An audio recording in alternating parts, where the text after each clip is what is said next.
Okay, so we're going to dive into cardiovascular emergencies.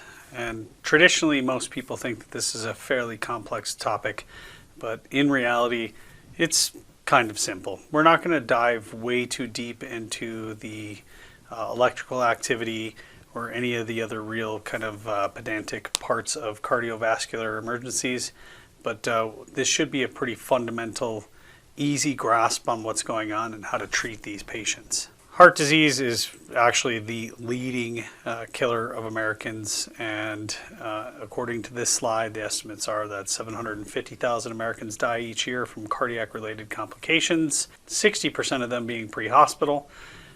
And one of the true things in any case is going to be that healthier lifestyles and access to improved medical technology would actually circumvent a lot of these deaths.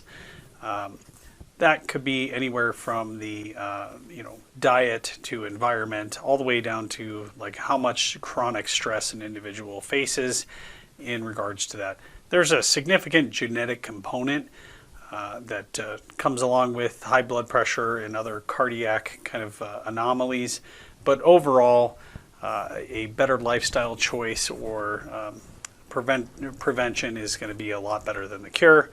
And in the end of the scenario, we're looking at everybody dies of cardiac arrest. So the cardiovascular system is comprised of three things, which is the heart, the blood vessels, and the blood, right? So that's the pump, the pipes, and the fluid, or in this slide, it's the container. And then all the components have to interact effectively to maintain life. And so the easy way to think about that is that you need an adequate blood pressure to perfuse organs, right? Because again, shock is inadequate tissue perfusion, whatever that tissue is. And so the cardiovascular system has to work efficiently to get oxygen and nutrition to the cells, and then the carbon dioxide and the other byproducts or waste products of metabolism back from the cells and to the appropriate places for excretion. And so if we don't have enough blood or fluid and we don't have the right amount of tone to the cardiovascular system and the heart isn't effectively able to pump, one of those three is going to cause a failure, ultimately causing death. So you guys might remember some of this from the AEMT lecture, and this is the structures of the heart. Looking at it, you can see it sits basically in the middle of the chest, and it kind of deviates to the left side. You have the lungs on either side and the diaphragm just below it. And as you can kind of see, you can see the two, what I would call kind of perforations that are coming through the diaphragm, and that's kind of where the great vessels are coming through. And the heart muscle is called myocardium. The pericardium is the fibrous membrane surrounding that heart. And if you guys remember, we were talking the heart sits in that membrane because we don't want the heart rubbing against the lungs. And so it's kind of got its own sac, so to speak, that sits around it that allows it to move freely in regards to where it can move inside the chest cavity. There's 4 chambers. That's the 2 atria, or the upper chambers. And if you're actually looking at a heart, the drawn diagrams do you no justice. If you were to look at the heart in a kind of different perspective, it almost looks kind of like a strawberry, and that the atria would be like the leaves on top of the strawberry. They're very thin. They have very thin, very small amounts of muscle. They're very elastic.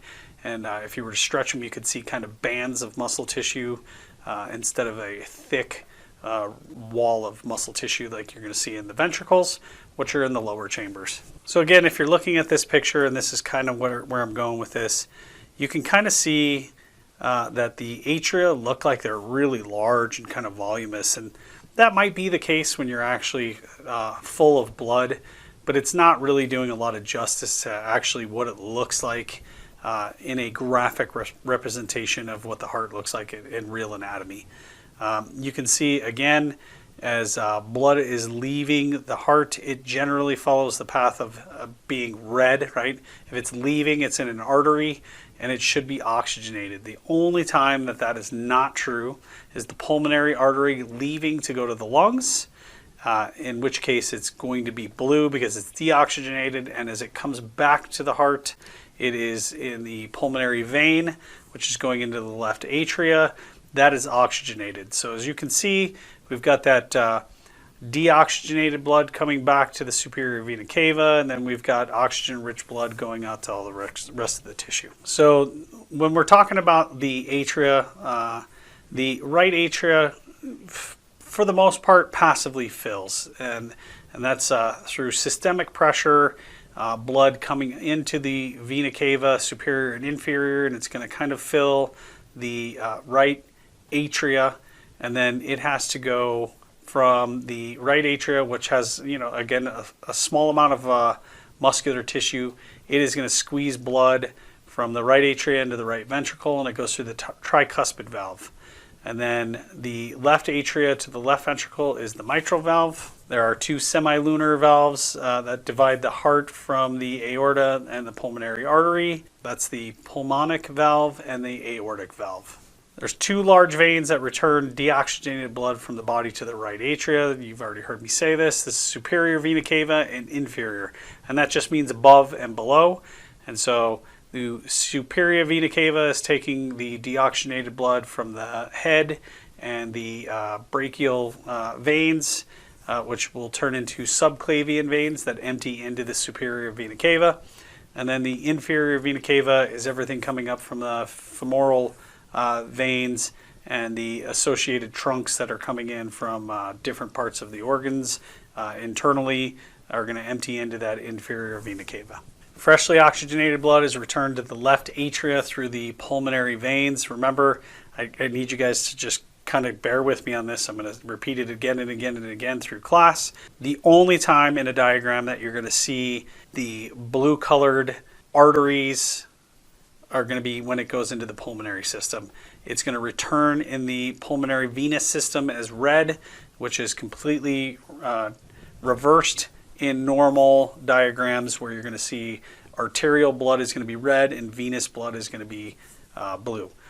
So if we're looking at freshly oxygenated blood being returned to the left atria through the pulmonary vein, right, that vein is going to be red. It's going to go from the left atria through the mitral valve into the left ventricle. The ventricle is then going to pump that oxygenated blood through the aortic valve into the aorta, that being the aorta being the largest artery. And then the left ventricle is obviously the strongest cardiac chamber because it is pushing against the body, right? Systemic pressure is created by resistance in the entire body, and the left ventricle has to overcome that systemic pressure to create blood flow. The venous side is fairly passive, just utilizing small muscle movements that kind of assist the venous side to kind of create a pumping motion, but a lot of that is still due to the actual static pressure inside the cardiovascular system. When we're talking about the electrical conduction system, the mechanical pumping action only occurs in response to the electrical stimulus. So think of it kind of like the only way a light bulb is going to turn on is if you have a switch that allows electrical current to kind of drive to the light bulb. And you can kind of flick a light switch on and off and make the light turn on and off. And think of that kind of as a similar way of maybe being a representation of the heart contracting. Every time we send electrical current to it, the light turns on or the electrical stimulus tells the heart to contract. The brain partially controls heart rate and the strength of contraction. That is a involuntary response. It's autonomic nervous system. You are unable to actually just tell yourself, well, I need the heart to beat 100 beats a minute, right?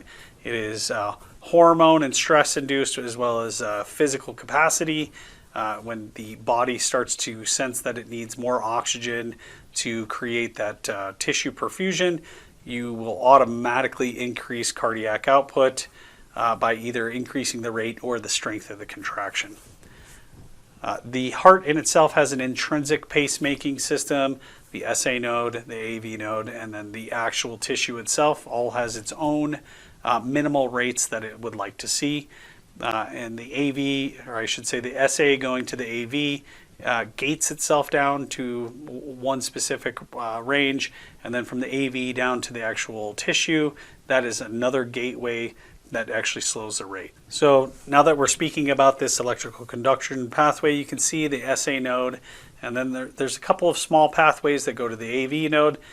Those pathways are exciting the intrinsic rate of the heart, right? The AV node is basically the pacemaker for normal contractions, and then as it goes down, you have the bundle of His or bundle of His, depending on how you want to say that.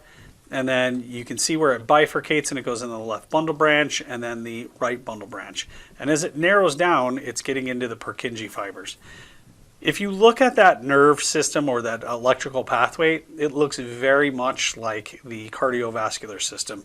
You can think of that as basically two arteries coming down to arterioles all the way down to capillaries, kind of the same setup there. When the heart contracts, you are in systole. Now, if we're looking at this, this is basically a review of what you should know from your EMT basic, right? And what you're looking at is a normal sinus waveform.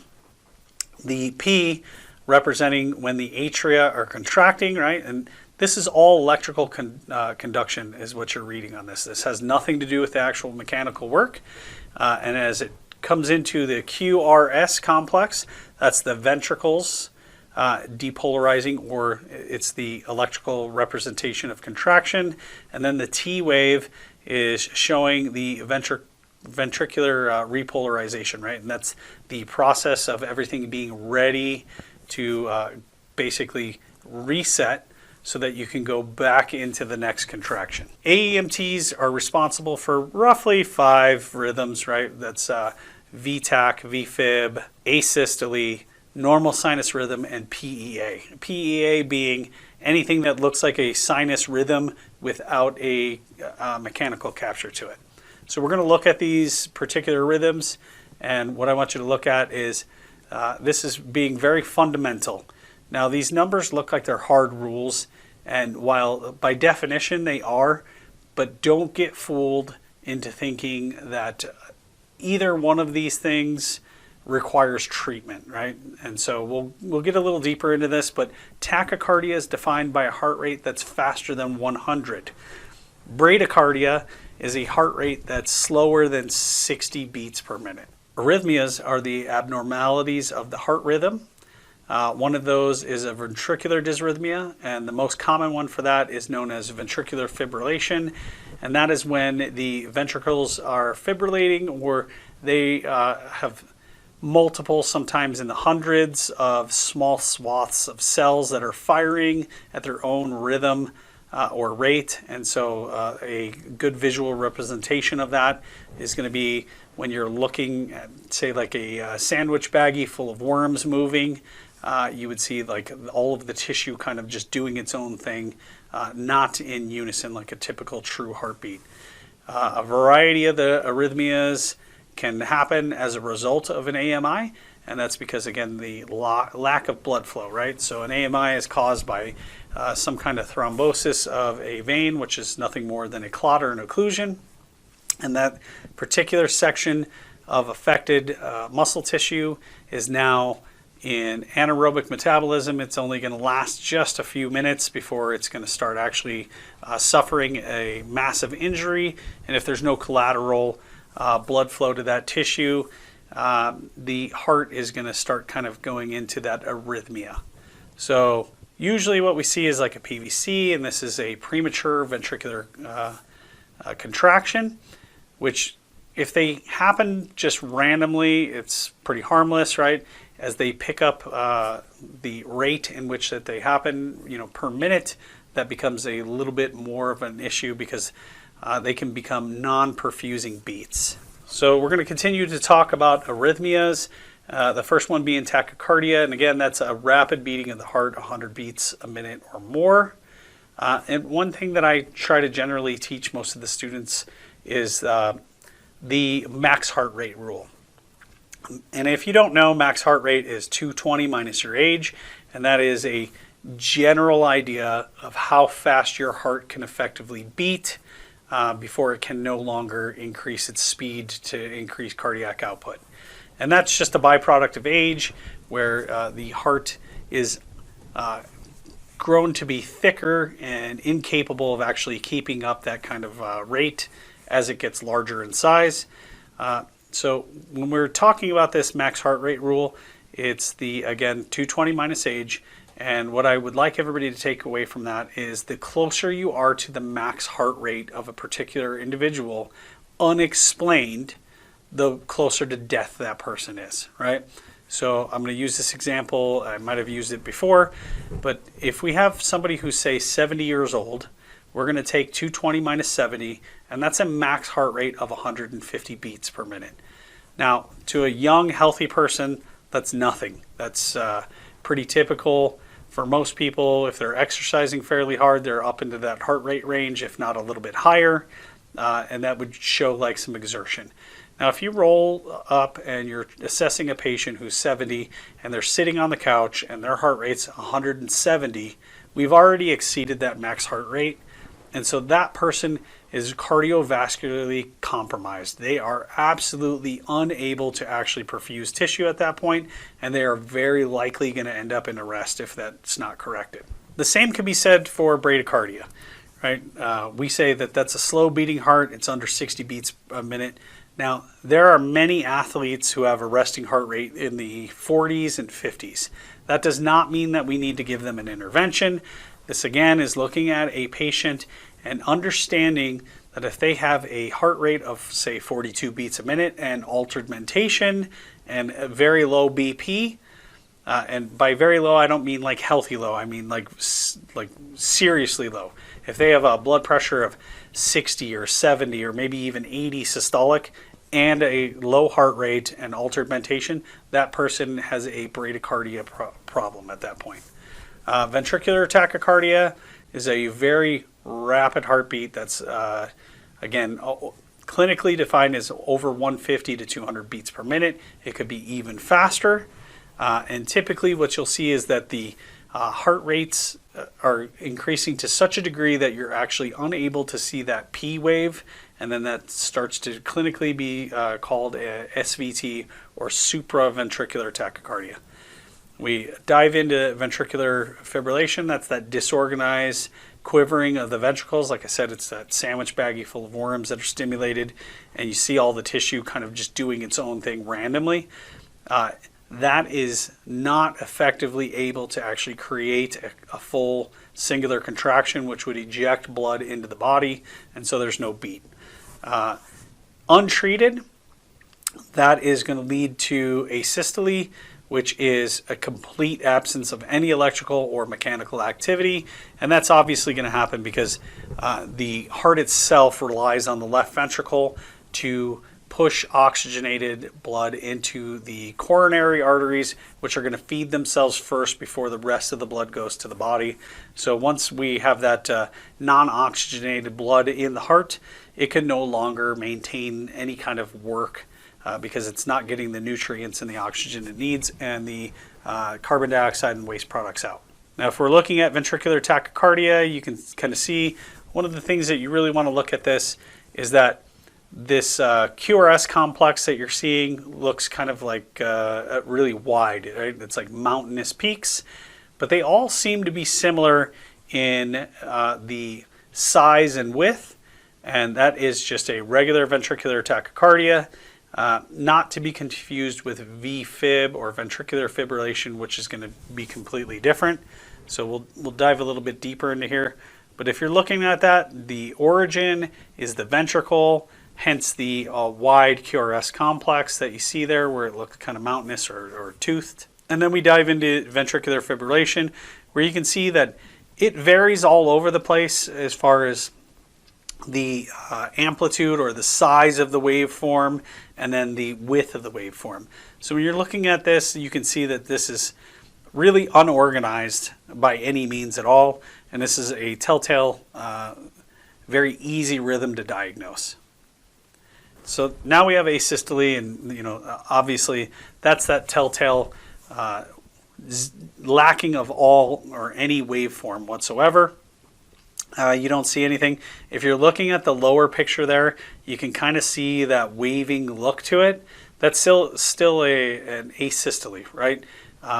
All that really is fasciculations. It doesn't really mean anything, and you can turn up the amplitude, but there's really nothing there that's telling you that there's any kind of electrical activity trying to make its way through the heart. So the cardiac monitor is unable to actually discern anything, and it's not going to show you any true electrical capture or signals. So there's electrical properties of cardiac cells, and that's excitability, and that's the ability of the cell to respond to the electrical impulse.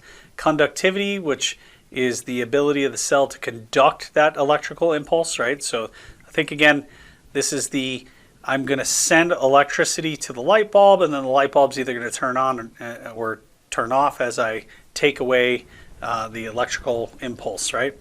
And then automaticity, which allows the cardiac muscle cells to contract spontaneously, meaning that if the cardiac tissue does not have that electrical stimulus from its external source, right? In this case, the electrical conduction pathway through the heart, the cells know that their one and only job is to contract, and they have certain rates that they want to contract at intrinsically, meaning inside. They're programmed to just do that contraction. And in this slide, it's talking about epi having a positive effect on all of these. And that's true. Epi does excite cells and create the ability for it to contract harder and speed up its automaticity. All right, so regulation of the heart function. Stimulus originates in the sinoatrial node, right? The SA node. It's controlled by impulses from the brain. It travels by way of the autonomic nervous system. The autonomic nervous system, hormones, heart tissue controls the heart's chronotropic state, which is the rate of contraction, right? So think of your chronograph watch or something like that, right? That's the rate or speed. The dromotropic state, which is the electrical conduction, and then the inotropic state, which is the strength of that contraction. It would be very well served for you guys to remember the chrono, dromo, and ino, because you'll see that in test questions. The autonomic nervous system has two parts. The sympathetic nervous system, which is your fight or flight system, right?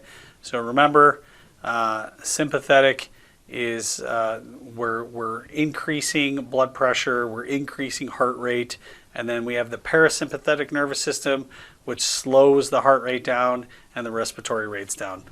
These two systems are working kind of in junction with one another, constantly in this like tug of war in regards to what your resting heart rate is, and then the sympathetic nervous system will override or suppress this parasympathetic nervous system when it's time to actually have that kind of response for fight or flight.